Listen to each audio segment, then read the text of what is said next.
बिस्मिल्लाहिर्रहमानिर्रहीम। Food safety में land को देखते हैं कि लैंड की क्या अहमियत है। एक सेंटेंस बोला जाता है कि farm to fork. Farm to fork से मुराद है कि ज़मीन में उस टाइम जब फसल उगाई जा रही है वहाँ से लेके आपके मुंह के नवाले तक वो फूड जिसको आप खाने जा रहे हैं, यानी कि वो नवाला जो आपके मुंह के अंदर जा रहा है, उसमें जो फूड है उस फूड का जो सफ़र उगने से, यानी कि जब उसका बीज बोया गया था वहाँ से शुरू होता है और आपके मुंह के नवाले तक आता है। तो ये सारा जो सफ़र है उस फूड का, ये जितना सेफ़ होगा, सिक्योर होगा। और कैसे होगा सेफ़ और सिक्योर? क्योंकि वहाँ पे फूड सेफ्टी की इम्प्लीमेंटेशन की जाएगी। फूड सेफ्टी के जो स्टैंडर्ड है, रूल्स रेगुलेशन है, वो वहाँ पर इम्प्लीमेंट किए जाएंगे कि आपने इस तरह से फसल को उगाना है, फिर उसको प्रोसेस करना है, फिर उसको इन चीज़ों से बचाना है, फिर उसकी डिस्ट्रीब्यूशन है, स्टोरेज है, फिर सप्लाईज है आगे रिटेलर तक। तो ये जो सारा सिस्टम है ये फूड सेफ्टी का सिस्टम है।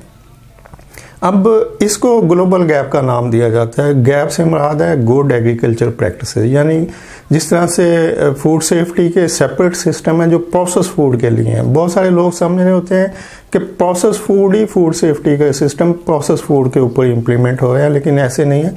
प्रोसेस फूड के अलावा भी जो क्रॉप बेस्ड फूड होता है वहाँ पर भी ग्लोबल गैप इम्प्लीमेंट होता है, जो एक सेपरेट फूड सेफ्टी का पूरा स्टैंडर्ड है। जिस तरह के FSMS है, ISO 22000 और FSSC है, तो इसी तरह ग्लोबल गैप भी क्रॉप के ऊपर एग्रीकल्चर बेस्ड जो स्टैंडर्ड है फूड सेफ्टी का हुआ है। तो इसका मतलब कि आपका जो फूड सेफ्टी का सिस्टम है वो ज़मीन से शुरू होता है और फिर आपके नवाले तक जो आता है उसमें ग्लोबल गैप भी ऐड हो जाता है और फूड सेफ्टी के जो बाकी सिस्टम है ISO 9 जो 22000 है प्लस जो GFSI के बेंचमार्क सिस्टम है वो सारे आ जाते हैं।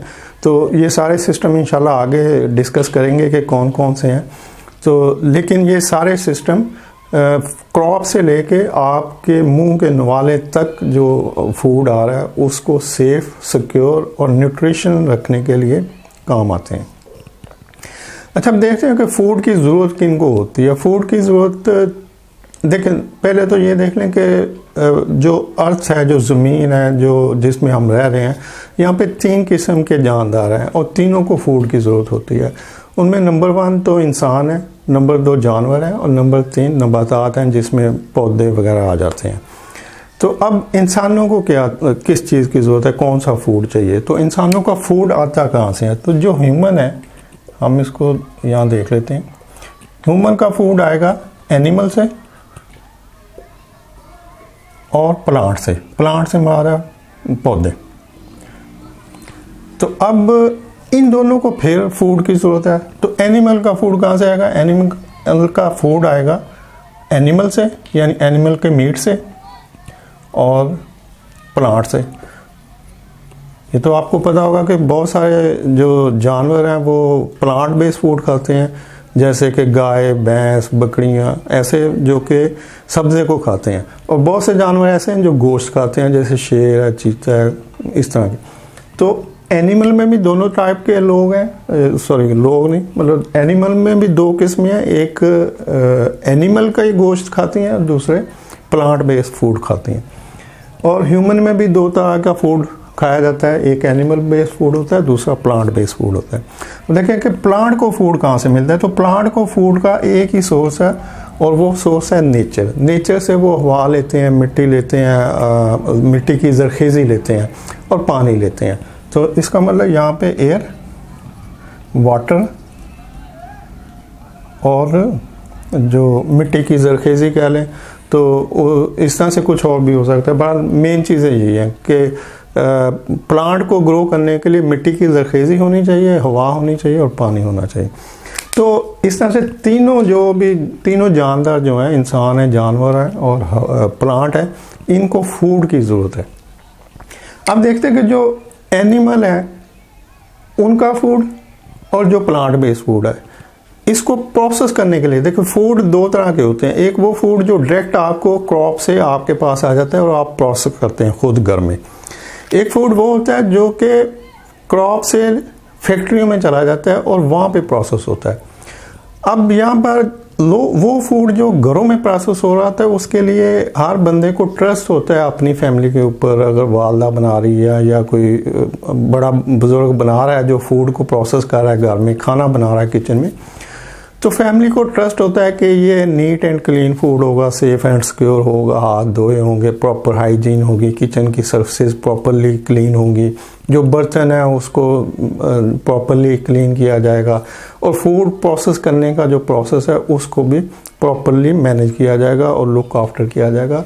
तो इसी वजह से वो फूड सेफ़ एंड सिक्योर होता है। तो वहाँ पे आपको कुछ एक्स्ट्रा केयर की ज़रूरत नहीं होती। ये ख़वातीन का रोज़ का काम होता है, या इवन कोई मर्द भी अगर कुक कर रहा है तो वो जो डेली, चूँकि वो अपने बीवी बच्चों के लिए कर रहे होते हैं, तो उनका एक केयर करने का अपना स्टाइल होता है। और उस केयर में ये सब चीज़ें जो फूड सेफ्टी की हम प्रोसेस फैक्ट्रियों में इम्प्लीमेंट करते हैं, ये सारी चीज़ें अंडरस्टूड होती हैं कि वालदा या बीवी उस सारे प्रोसेस को ऑलरेडी इम्प्लीमेंट कर रहे होते हैं। और ये नस्ल दर नस्ल लड़कियों में, बच्चियों में चलता है कि किस तरह से हमने हाइजीनिकल प्रोसेस करना है किचन के अंदर। लेकिन जो फूड फैक्ट्रियों में प्रोसेस होता है वहाँ पे ट्रस्ट की कमी होती है। लोगों को पता नहीं होता कि ये किस तरह से कर रहे हैं, और करप्शन इतनी ज़्यादा है कि लोग पैसे के लिए कुछ भी कर सकते हैं। जिन प्रॉफिटेबिलिटी के लिए आप किसी भी गुड प्रैक्टिसेस को स्किप कर सकते हैं। तो इसीलिए लोगों का ट्रस्ट प्रोसेस फूड के ऊपर कम होता है। तो उस ट्रस्ट को बिल्ड करने के लिए वो फिर कहते हैं कि भाई कुछ ऐसा सिस्टम यहाँ पे बिल्ड करें, कुछ ऐसा सिस्टम यहाँ पे बना के हमें बताएं या दिखाएं कि हम ये सिस्टम के ऊपर अपना फूड प्रोसेस कर रहे हैं, तो फिर हमें यकीन आएगा और फिर हम इसको ख़रीदेंगे। तो उस ट्रस्ट को बिल्ड करने के लिए, कस्टमर को ये बताने के लिए कि हमारा जो फूड प्रोसेस हो रहा है वो एक बेहतर एनवायरनमेंट में हो रहा है, और उस एनवायरनमेंट में हो रहा है जिसके अंदर हमने ये चीज़ें इम्प्लीमेंट की हुई हैं। और वो चीज़ें क्या है? वो चीज़ें फूड सेफ्टी के स्टैंडर्ड है। और दुनिया में जितने स्टैंडर्ड है फूड सेफ्टी के, वो पूरी दुनिया के लिए हैं। वो उससे ये मारने के पाकिस्तान में कुछ और है और अमेरिका में कुछ और है, यूरोप में कुछ और है।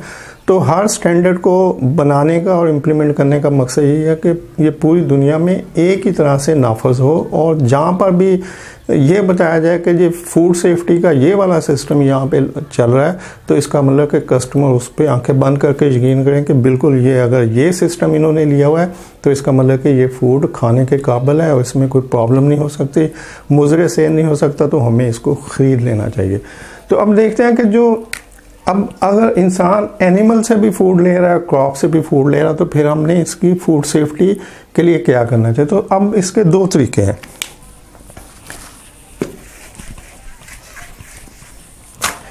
तो हमारे पास नंबर 1 क्रॉप से आएगा फूड और नंबर 2 एनिमल से आएगा फूड। तो जो क्रॉप से फूड आएगा इसके लिए या तो ये डायरेक्ट क्रॉप कंज्यूम हो जाएगी, या ये फैक्ट्री में प्रोसेस के लिए चली जाएगी। इसी तरह से एनिमल को भी या तो ये डायरेक्ट यूज़ हो जाएगा कि आपने घर में मुर्गी हलाल की, या अपने सामने दुकान पे गए और मुर्गी हलाल की या कोई बकरा हलाल करवाया और उसको डायरेक्टली उस गोश्त को कंज्यूम कर लिया, या ये गोश्त फैक्ट्री में जाएगा और वहाँ पे प्रोसेस होगा और उसको कंज्यूम किया जाएगा। अब एनिमल की फैक्ट्री और क्रॉप की फैक्ट्री, यहाँ पे क्या आएगा? यहाँ पर आएगा बायोसिक्योरिटी,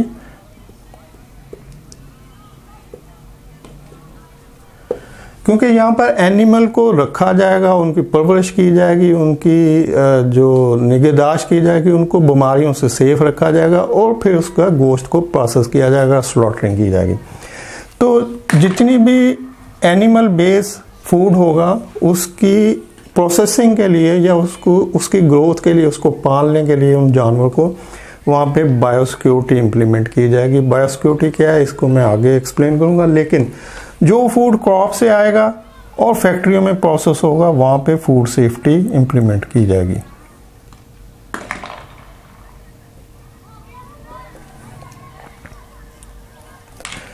तो दोनों का मकसद यही है कि यहाँ पर भी जरासीम से बचाना है, जानवरों को बीमारियों से बचाना है, क्लीनिंग हाइजीन को मैनेज करना है, और उसके गोश्त को जो जब वो स्लॉटरिंग होगी, जब उनको हलाल किया जाएगा, तो वो गोश्त इतना सेफ़ एंड सिक्योर हो कि ह्यूमन कंजम्पशन के लिए मुज़र से ना हो।